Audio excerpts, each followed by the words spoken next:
I've been talking a lot about terrible Republicans, terrible right-wingers, terrible billionaires, terrible oligarchs, and that's because there are lots of terrible all of those things. I mean, there's more terrible stuff. We haven't talked about the shark from Jaws. He's pretty bad.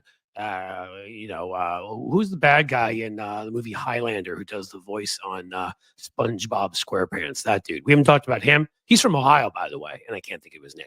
But we've talked about everybody awful in government right now and people that aren't in government but pretend to be, like Elon. What a loser. I'm sorry. I just had to say that. That wasn't in the plan. However, when I see Democrats, and I don't need to go into naming them, there are a couple of them who said, Elon's a genius. Geniuses often take the value of investments in companies like Twitter. They overpay by $12 billion for $44 billion and then take them down to a worth of $8 billion. They often have their entire car market alienated because only lefties want to buy Teslas with people riding around with stickers. I bought this before Elon opened his mouth. Yes, he's a genius. And then there's Donald Trump. Nobody argues he's a genius, but they seem to argue somehow he's a competent businessman because, casinos, really, really easy to go into a place and actually bankrupt it where people hand you their money for nothing, for chips that you're going to lose anyhow, where they're pumping oxygen in the room and there's no light, no windows and no clocks because they want to disorient you. So you'll just sit there and keep drinking and gambling and lose all your money, which is what happens at most places, except for when Donald Trump runs them. These two people are morons. They don't know how to run a business. They don't know how to run a government. They've stolen other people's ideas. They don't pay workers. They treat women horribly. Okay. And seeing Democrats call for pardons and kiss their butts has angered me greatly, and I'm sure it's angered you. So why don't we talk about some of the people that are doing it right? Over the last, and I've seen a couple extra ones, we can mention them too, but over the last 24 hours, I don't know if it's going to be a mutual thing. I've fallen in love with Maxwell Frost, who I was a big fan of anyhow.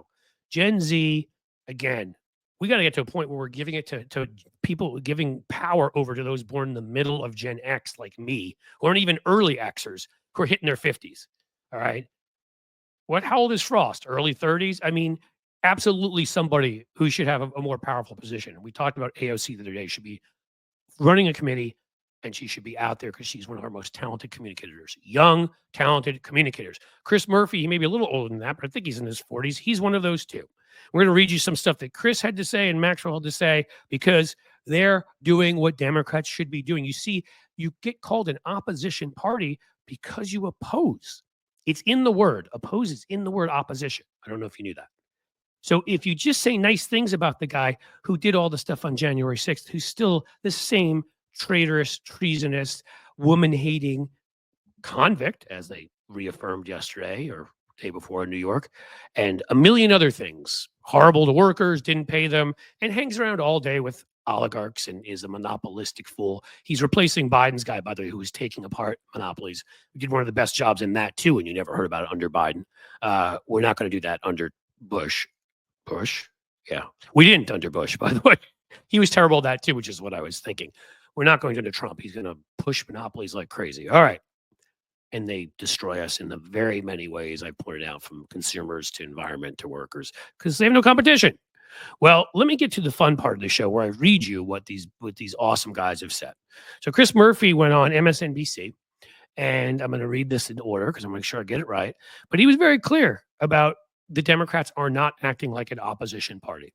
In fact, Greg Sargent, who writes for the New Republic, quoted him on that, not functioning as an effective opposition party to Trump's accelerating authoritarianism. You could call it that. And here's what he had to say to MSNBC. It's not enough to tell people Trump is trying to kill free speech. We need to explain why. It's because Trump and his billionaire advisors want to rig the rule of government to enrich themselves. And they want no one to be able to hold them accountable. Exactly. He ran to get out of going to prison and to be able to steal public money, foreign money, whatever money he can line his pockets with. I bet you have that 15 million ABC gave to his foundation or whatever it is for his library, like Donald Trump library. They're going to have coloring books in there. 2/3 at least ends up in his pocket. Murphy added, why is Donald Trump engaged in a relentless campaign to try to silence journalists, media companies, and political opposition? It's because he's trying to steal from you. Yes, the rich billionaire guy with his billionaire friends want to steal from the rest of us. And if nobody's there to hold them accountable, they can just do that. Continued. I read the headlines about Liz Cheney's criminal referral, and almost every single one of them in mainstream media played this straight as if it was a normal function of legislative power, instead of telling the truth, which is this is out of thin air. Yes, they're doing that too. Our media Also, huge monopolies. There's only 6 companies that own 80% of the media market, run by guys who are, if they're not billionaires, are multi 100, 200, 800 millionaires. They're not telling you the truth. I'm sure that will shock you. It is all of us against them, the few of them. They've made it clear again and again. And I think, let's see, did he finish up here? He added the Kash Patel and Pam Bondi. You remember Pam Bondi protected Trump and threw aside a charge from Trump University where he would have gotten in trouble in Florida. Kash Patel, crazy eye Kash Patel up in his leather outfit that I'm sure he goes out to some nice bars in DuPont Circle on. Doesn't talk about that, though. Urban Cowboy, that one. What did he have to say? These fights are really important, even if we don't win them. A guy who understands PR in the Democratic Party, it's amazing. You fight the fights to make the argument because they're the place where we can explain to the American public Trump's plan that he's putting in place as we speak to use the White House to crush dissent, again, so he can pocket the money. Trump is building an administration full of self-dealing millionaires and billionaires who are taking these jobs to rig the rules to help high-income investors and hurt workers. You should start learning about who these people are and what their agenda is. Yes, name them, shame them, make sure they become famous. Elon Musk should be the most infamous evil demon, this loser, cringe, jump up on stage like a dork, incel, except for, forced himself to have like 12 kids, of which, I think 11 and a half aren't speaking to him. This should be something everybody should know. And again, Chris Murphy has the message exactly right. It's against the billionaires. The only thing he said wrong there is I wouldn't even mention millionaires. There are people who have $1 million who saved all their lives and maybe in a pension. They're not rich. They're not poor. I'm not saying we should look at them as they're poor people, but if we comparing somebody who has $1 million to Elon Musk is like comparing somebody who has $1 million to somebody who's homeless. They own us. I don't care if you have $1 million, $500,000, probably if you have a couple $1 million or you got nothing. All right. They're the bad guys. They're the monopolies, the media monopolies.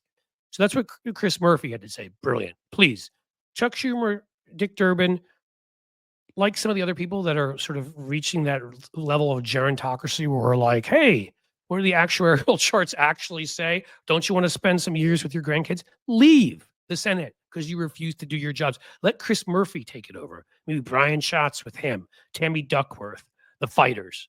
Okay. And then there's my man, Maxwell Frost, who I am so impressed by. He's my new love. It used to be Tony, but I'm just, the Ozarks are a little too much for me. So I think I'm going to leave him aside and I'm going to go on with my friend Maxwell.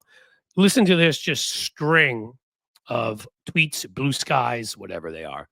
Elon Musk doing to Congress what he does to Tesla drivers, trapping us inside and sending us on fire. Yes, that's right. He's a congressman and said that. He didn't say, well, both sides, and the Republicans might have a point. No, they don't have a point. Okay? Many of them are criminals, and the ones who aren't want to be. They aspire to it. They want to steal our money. Next quote from Maxwell Frost. Elon is still coming for me on the other site. This is on Blue Sky. So he's attacking him on Twitter, trying to say how he's going to get him unelected. I reminded him that his site is worth 80% less than when he bought it. This is how you do it again, folks. He is mocking him. He's insulting him. He's not being scared of the billionaire. Because if you run a message directly, I would want Elon Musk to come in my district. Run a message directly against the billionaire, directly against his little secretive backroom meetings where he's controlling all of our lives. That is why his numbers are in the toilet right now, Elon Musk. And people, even Republicans, are angry that he has anything to do with policy. He just helped shut down a deal to avert the debt ceiling. We shouldn't even have the debt ceiling. It's anti-constitutional, and Democrats should just say we're not doing it. But that's another argument. The fact is that we had a deal in the framework of what we were doing, and Elon Musk makes some phone calls. And Mike Johnson, oh my God, must have taken some time off for looking at his son's entertainment, and sent out a tweet that I'm on a text chain with Vivek Ramaswamy and Elon Musk. Are those three altogether the three biggest tools? I mean, I do not believe in bullying, but if we could go back in time and shove them into more lockers in high school, I would be all for that. Maxwell Frost, and he lost 80% of the value of Tesla, and he wants to decide how the country is run. LOL. On the other app, Elon is saying that I'll be kicked out of office soon. He's very, very easily triggered. So I replied with the candidate form so he can run. I mean, tell me anybody does this better than Frost is doing this right here. And let's see, we got one or two more. And just like that, Republican unelected co-president Elon Musk keeps saying that, by the way, Republican President Musk, co-president Donald Trump is going to lose it. Killed the bill to keep the government from shutting down our party. All he had to do was make a few social media posts. Trump said he'd empower working people. All he's done is empower the ultra wealthy. Again, us against them, but also the reason why posts like places like Twitter must be regulated to hell because disinformation. I just read a great article on what they're doing in Brazil after Bolsonaro to make sure disinformation, the second biggest democracy in this region, by the way, by population, will not determine their elections. We should be following that. And it's more easier said than done because we have to deal with the Supreme Court we have to deal with. But our interpretation of the First Amendment is stupid, self-defeating, and will kill our democracy. Disinformation does not equal information. It's not even close. An unelected billionaire was crowned co-president by the Republican Party. They've given him the influence to make a damn post that throws a spending bill into limbo because House Republicans are scared of him. No greater example of oligarchy, where the ultra-wealthy run the show. Man's on message again. Those were the two sets of posts and comments made by Chris Murphy and by Maxwell Frost. One younger guy in the Senate who should be leading the Senate, one younger guy in the House who should be among those leading the House. They have both shown they are that next generation that understands what this fight is about, that you don't sit there and wait for, oh, let's take a poll and see how people feel about Donald Trump. I mean, this has been an ailment of the Democratic Party for 30 years. No, you move the poll numbers. When Obama won an overwhelming election in 2008, do you know what the Republicans did that night? All of them? The leaders, they got together and decided how they were going to bring his numbers down. They didn't say, well, the polls say Obama's popular. We better just let him do whatever he wants. Could we get some of that? There are actually some things Republicans do right. And having a spine on standing up for things that they believe in, even though everything they believe in is awful, we could use some of that.